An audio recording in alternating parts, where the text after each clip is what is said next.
আমাদের বাড়ির প্রত্যেকটা জায়গাই ভীষণ সুন্দর, কিন্তু তাও আমার সবথেকে পছন্দের জায়গা হচ্ছে যে আমার রান্নাঘরের সাইডে নিজে হাতে তৈরি করা আমার বাগানের গাছগুলো। তার মধ্যে এই যে স্ট্রবেরি গাছটা, যেটা আমি বাড়িতে কদিন ছিলাম না তার আগে ছোট্ট ছোট স্ট্রবেরি হয়েছিল, ফিরে দেখলাম যে সেগুলো বড়ও হয়ে গিয়েছে আর পাকাও শুরু হয়েছে। সাইডে আরও অনেক ছোট ছোট স্ট্রবেরি হওয়া শুরু হয়েছে আর অনেকগুলো ফুলও আসা শুরু হয়েছে। কিন্তু স্ট্রবেরিগুলো একটাও এক্সাক্ট শেপে হয়নি, কেমন ট্যারা ব্যাকা হয়েছে। যাই হোক, সেটা হয়েছে হয়েছে, কিন্তু গাছটাও আবার এক সাইড থেকে কেমন মরা শুরু হয়েছে, গাছের পাতাগুলো শুকনো হতে শুরু করেছে। জানি না কেন, আমি বাড়িতে না থাকাকালীন বাবা গাছের অনেকই যত্ন করেছিল, কিন্তু তাও এরকমভাবে গাছটা শুকনো হয়ে গেল, যেটা দেখে একটুখানি খারাপ লেগেছিল। তারপর এখানে কর্তাগিন্নি দুজনে বসে পড়েছিলাম স্ট্রবেরি খাওয়ার জন্য। ও একবারে ছুরি কাঁচি নিয়ে চলে এসেছে, একটা স্ট্রবেরি বেড়ে প্রথমে টেস্ট করলো।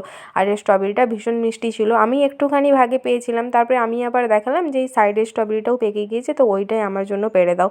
তো ওইটা আমার জন্য পারলো, কিন্তু তারপরে কেটে আমাকে যখন দিল আর আমার মুখের এক্সপ্রেশন দেখে বুঝতেই পারছো এটা কতটা